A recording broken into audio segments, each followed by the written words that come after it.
Baik, Assalamualaikum warahmatullahi wabarakatuh. Kita lanjut ke pembahasan selanjutnya itu di Supervised Learning Canary Snackboard. Nah, tujuan dari pelajaran kali ini adalah mahasiswa mampu memahami konsep klasifikasi menggunakan metode Canary Snackboard.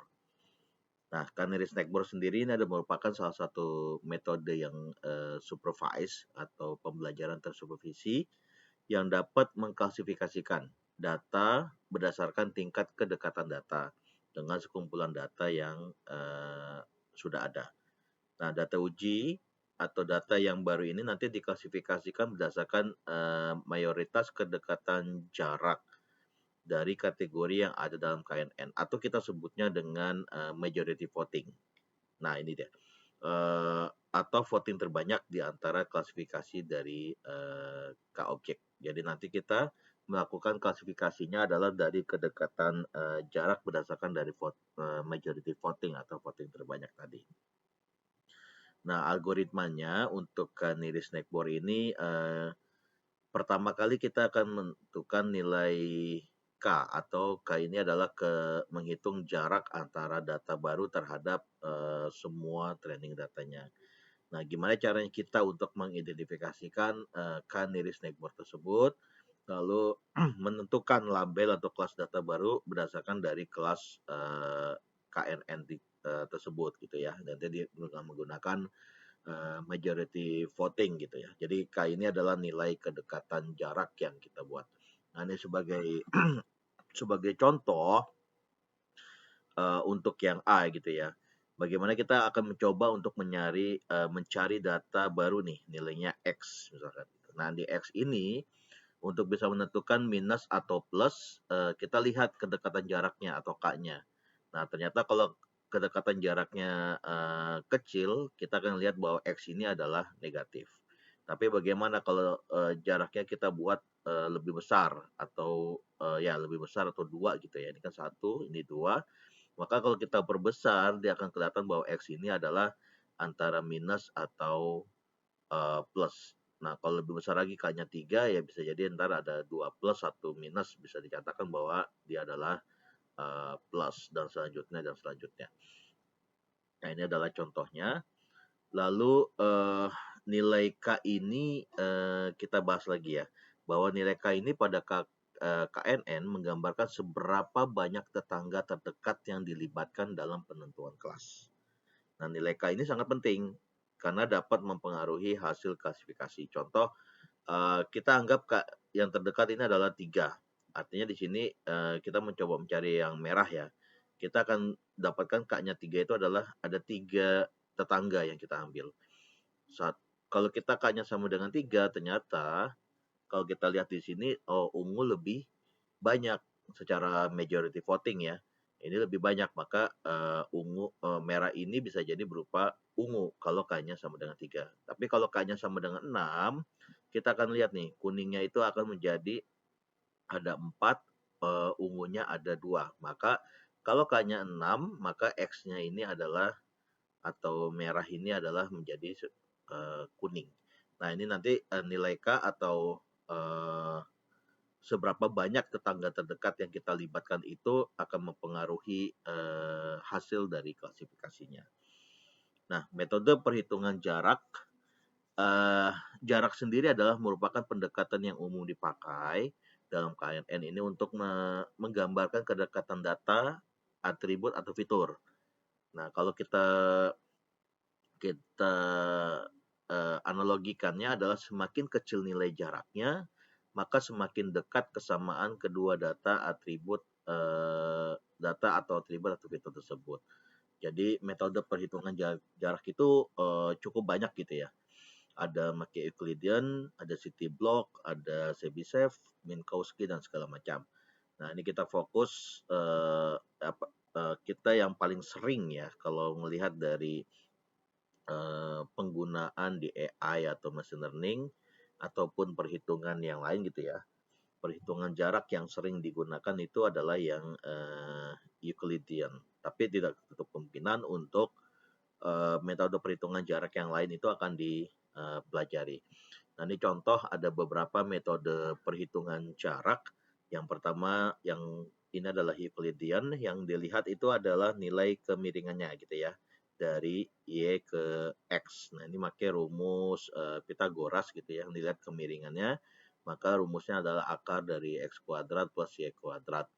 Nah kalau city block yang dilihat adalah perjalanannya dari Y baru ke X gitu ya, maka rumusnya adalah Y plus X. Nah Chebyshev yang dilihat adalah maksimalnya, cari yang paling tertinggi atau yang paling besar di antara yang lain untuk melihat jaraknya. Nah, itu maksimal Y, X. Nah, ini kurang lebih contoh-contoh perhitungan jaraknya. Nah, rumusnya sendiri kalau kita lihat gitu ya, untuk yang di Euclidean ya, maka ini rumusnya akan kurang lebih sebanyak ini gitu ya. Dan di City Block juga sama, dan Chebyshev juga sama. Nah, kita coba atur gitu ya, perhitungan jarak dua titik dengan Euclidean distance gitu ya. Kita di sini punya antara X 2, Y2 terhadap X1, Y1, karena kita Euclidean, kita nyari yang kemiringannya. D-nya berapa nih untuk bisa kita lihat hitung kedekatan atau perhitungan jaraknya. Nah, kalau kita lihat di sini, berarti ini kita anggap ini A, kita anggap ini B, maka rumusnya kurang lebih seperti ini gitu ya. Bahwa kalau kita tadi rumus Pitagoras, akar dari A kuadrat atau X kuadrat plus Y kuadrat. Maka di sini X2 dikurang X1, Y2 dikurang Y1, maka X2 dikurang X1 kuadrat ditambah Y2 dikurang Y1 kuadrat untuk mendapatkan nilai D-nya. Nah, bagaimana kalau dengan 3 titik gitu ya? Kalau tadi baru 2 titik nih antara X dan Y. Sama aja bahwa untuk misalkan kita mempunyai titik X gitu ya, terhadap Z, terhadap Y. Bagaimana jarak dari A ke B? Nah, ini juga sama. Kita tinggal masukkan saja semua titiknya. Akar dari X2 dikurang X1 kuadrat ditambah Y2 dikurang Y1 kuadrat sampai ditambah Z2 dikurang Z1 kuadrat.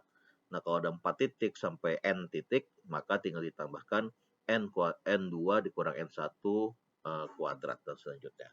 Nah, ini jarak atau perhitungan jarak dari Euclidean dengan banyak titik gitu ya, multi node gitu. Nah, ada juga metode-metode perhitungan jarak-jarak yang lain, misalkan Minkowski, Canberra, Bragg-Curtis. Nah, ini rumus-rumusnya semakin rumit ya. Apalagi ini gitu ya, divergensi Kullback-Leibler atau di divergensi Jensen-Shannon. Nah, ini contoh-contohnya ya untuk metode perhitungan jarak, tapi kita fokus untuk yang Euclidean aja ya. Nah, algoritma KNN atau Kaniris-Neighbor. Nah, ini kita yang pertama kali algoritmanya adalah kita menentukan parameter K-nya atau jumlah tetangga paling dekat tadi kan, K sama dengan 0, 1, K sama dengan 1, 2, dan selanjutnya. Menghitung kuadrat jarak yang tadi kita menggunakan Euclidean objek terhadap data training yang diberikan. Lalu setelah sudah dihitung kuadrat jaraknya, baru perhitungan tadi kita akan urutkan hasil nomor 2 secara ascending. Jadi nomor 1 yang paling rendah sampai urutan yang kesekian yang paling tinggi. Nah, yang keempat mengumpulkan kategori Y. Nah, nanti kita lihat klasifikasinya, nearest neighbor-nya itu berdasarkan nilai K-nya. Lalu yang terakhir adalah dengan menggunakan majority voting tadi, voting mayoritas paling banyak yang mana gitu ya, maka dapat diprediksikan kategori objeknya. Nah, sebagai contoh kita melihat kualitas kertas tisu gitu ya. Nah, ini ada data setnya yang menggambarkan kualitas kertas tisu, baik atau jelek gitu ya. Ini kelasnya nih, baik dan jelek berdasarkan 2 atribut. Yaitu yang pertama adalah daya tahan terhadap asam, dan yang kedua adalah kekuatan kertas. Jadi ketahui ada 2 titik nih, ada 2 poin, X1 dan ada X2. Nah, ini semuanya angka ya, kita masukkannya supaya lebih gampang untuk perhitungannya. Dan ada labelnya, karena di supervise ya, ada Y. Nah, daya tahan terhadap asam itu ada 8, kekuatan kertas itu ada 4, maka dikatakan Y-nya baik dan selanjutnya. Bagaimana kalau ada data baru, X1-nya 7 dan X2-nya ada 4. Nah, ini kelasnya masuk yang mana? Baik atau jelek. Nah, kita coba perhitungan jarak data uji dengan setiap datanya. Pada contoh ini kita coba lakukan perhitungan jaraknya menggunakan Euclidean distance. Nah, nanti kita hitung seperti ini. Karena ada 2 poin, ada 2 titik, maka kita ambilkan seperti ini. Akar dari X2 dikurang X1 kuadrat ditambah Y2 dikurang Y1 kuadrat. Nah, yang ini X2-nya 8, X1-nya 7. Kalau kebalik bagaimana? Itu nggak apa-apa juga, karena di akar kuadrat. Di pangkat 2. Artinya nanti kalau nilainya minus, itu akan langsung jadi plus. Nah, itu lebih rumus dari Pythagoras gitu ya. Jadi 8 dikurang 7 ditambah Y2 dikurang Y1. 4 dikurang 4. Nah, yang bawah juga sama. 4 dikurang 7 dan 5 dikurang 4 dan selanjutnya. Maka didapatkan nih hasilnya. 1, 3,16 dan selanjutnya. Nah, dari sini untuk selanjutnya adalah kita urutkan. Nah, ini contohnya. Yang paling kecil itu adalah urutan pertama, lalu 141 urutan kedua, dan yang paling maksimal menjadi atau urutan paling tinggi itu adalah urutan yang paling jaraknya yang paling besar. Nah, sekarang sudah tahu nih urutannya. 1, 2, 3, 4, 5, dan 6. Dari 6 data ini gitu ya. Berdasarkan dari perhitungan jarak terdekat dari nilai yang kita akan mencoba cari. Nah, dari sini kita coba lakukan perhitungannya K-nya sama dengan 3. Nah, kalau K sama dengan 3, kita akan lihat ambilnya dari urutannya sampai 3 saja gitu ya. Nah, kita akan lihat di sini nih. Ini urutan pertama, urutan kedua, dan urutan ketiga. Jadi kalau K-nya sama dengan 3, kita ambil urutannya yang 3 saja. Nah, dari 3 ini kita lihat Y-nya. Baiknya ada berapa, jeleknya ada berapa. Maka kita lihat, oke, baiknya ada 2, jeleknya ada 1.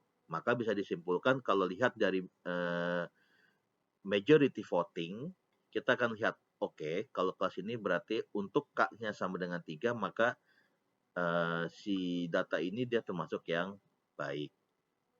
Nah, kita coba ambil yang K-nya sama dengan 4. Kalau K-nya sama dengan 4, berarti kita ambil urutan yang sampai 4 gitu ya. 1, 2, 3, dan 4. Nah, kita coba lihat majority voting-nya. Ternyata kalau lihat dari kelasnya, banyak ada urutan K-nya 4, maka kita lihat baiknya ada 3, jeleknya ada 1. Maka ini bisa kita kategorikan baik. Nah, dari 2 perhitungan ini, K-nya sama dengan 3 atau K-nya sama dengan 4, semuanya menuju ke kelas baik. Maka bisa disimpulkan bahwa untuk data X1 7 dan X2-nya 4, bisa disimpulkan ini bernilai atau kelasnya masuk ke dalam kualitas baik. Nah, sebagai contoh sekarang kita lihat approval pinjaman dari sebuah perbankan gitu ya. Ini contoh kedua. Dengan adanya 3 titik.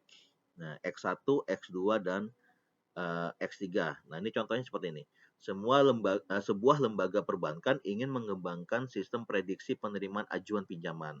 Jadi nanti ada apakah ini diterima atau ditolak dari ajuan pinjaman nasabah berdasarkan dari 3 atribut: umur, kredit rating, ataupun nilai pinjaman gitu ya. Misalnya umur nih 40 sampai 80 tahun, maksimal umur ya sampai itu. Lalu kredit ratingnya dia termasuk kredit ratingnya yang dari 1 sampai 10 gitu ya. 10 yang kurang yang baik gitu ya, yang kecil yang paling nggak bagus gitu ya.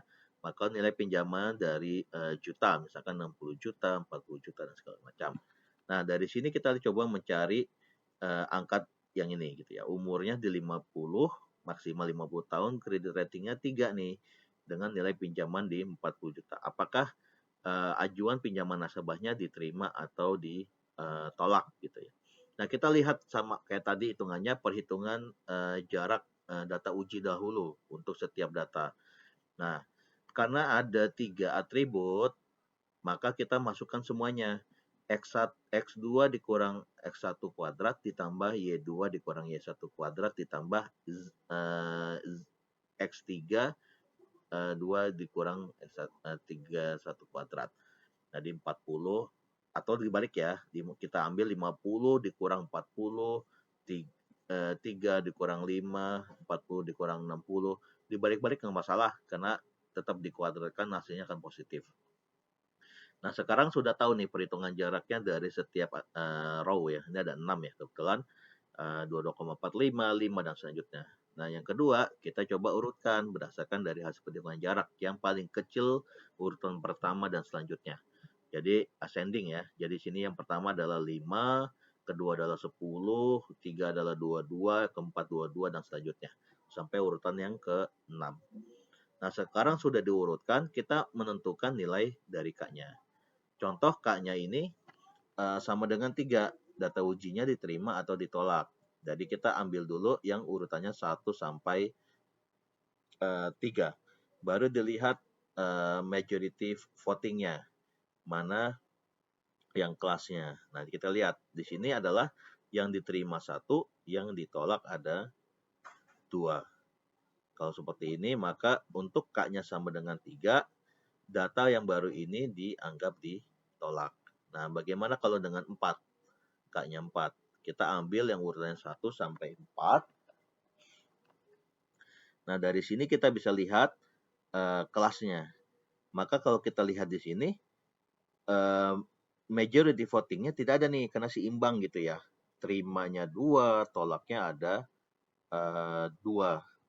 Nah, ini kalau voting berimbang antara yang diterima dan ditolak, lalu bagaimana gitu ya. Kalau emang seperti ini dapatnya, maka kita harus K-nya kita kurangi 1. Jadi kalau kurangi nilai K dikurangi 1 menjadi K-nya 4 menjadi K3, maka tadi kalau kita lihat K3 yang sebelumnya, maka menjadi ditolak. Nah, gitu ya. Jadi kalau udah ada yang kelas yang sama seperti ini tidak voting, tidak ada voting. Itu kan harus ada yang paling tinggi gitu. Kalau votingnya sama, maka yang diambil yang sebelumnya itu dikurangi 1. Sehingga untuk nilai K-nya untuk kesimpulannya dari data ini, maka menjadi ditolak. Seperti itu. Nah, kelebihan dari Canary Snakeboard ini adalah cocok untuk di data numerik. Bagaimana kalau yang categorical, yaitu harus bisa diubah ke dalam data numerik. Ataupun yang paling cocok ya kalau categorical untuk menggunakan algoritma yang lain, misalkan tidak menggunakan KNN. Lebih simpel karena kita bisa lihat untuk mencari data-data yang perhitungan tadi lebih simpel gitu ya. K sama dengan berapa yang kita ambil. Tinggal mengikuti data jaraknya berapa, lalu kita bisa langsung menentukan urutannya dan bisa kita lihat neighbor yang paling dekat berapa. Simple, efektif kalau ada data besar karena kita lihat perhitungan tadi udah, intuitif, performa yang cukup baik dan tahan terhadap noisy atau ada data-data latihnya yang noise gitu ya. Nah, kekurangannya sendiri adalah komputasinya menjadi tinggi jika data latihnya besar tadi ya. Misalkan sampai puluhan juta dataset gitu ya. Karena semua data itu akan diukur jaraknya. Jadi kalau tadi ada 1000, ya 1000-1000-nya akan diukur data jaraknya untuk dinilai gitu ya. Sehingga dapatkanlah urutannya gitu. Nah, sangat sensitif dengan ciri yang redundan atau tidak relevan. Nah, tadi kalau ini akan bisa ditanggulangi dengan seleksi ciri atau pembobotan ciri. Nah, karena tadi ada perhitungan data jarak, maka yang tidak diketahui perhitungan jarak mana yang paling sesuai untuk dataset tertentu. Tadi kan banyak banget rumus ya, ada yang Euclidean, ada yang lain dan segala macamnya. Nah, itu penentuan perhitungan jarak yang tepat untuk dataset tertentu itu menjadi ambigu atau tidak diketahui. Itu adalah kekurangan dari Canary Snake-Board-nya. Nah, kesimpulannya bahwa algoritma KNN ini merupakan salah satu algoritma klasifikasi yang cukup handal dan banyak digunakan. Klasifikasi pada algoritma KNN berdasarkan pada kedekatan antar setiap fitur nih atau atribut dengan kelasnya menggunakan voting tadi ya atau majority voting. Siapa yang paling besar dan itulah menjadi nilai Y-nya berdasarkan dari nilai K-nya tadi berapa jarak berapa data-data neckbore-nya. Lalu algoritma KNN dapat digunakan pada data numerik dan yang kelemahan dari algoritma KNN ini adalah waktu komputasinya tinggi gitu ya. Karena jika semakin besar data latihnya, maka semuanya harus diukur dulu nih jaraknya untuk setiap data uji untuk bisa melakukan urutannya. Dan baru dari situ bisa menentukan berapa banyak kebutuhan data neckbore-nya kita ambil. Nah, itu simpulannya kurang lebih. Dan untuk praktek silakan download ya. Di sini ada filenya untuk KNN ini. Buka Google Colab, di-upload gitu dan dicoba ikuti langkah-langkah yang ada. Nah, tinggal di-run setiap kodenya dan dibaca ya keterangan atau instruksinya.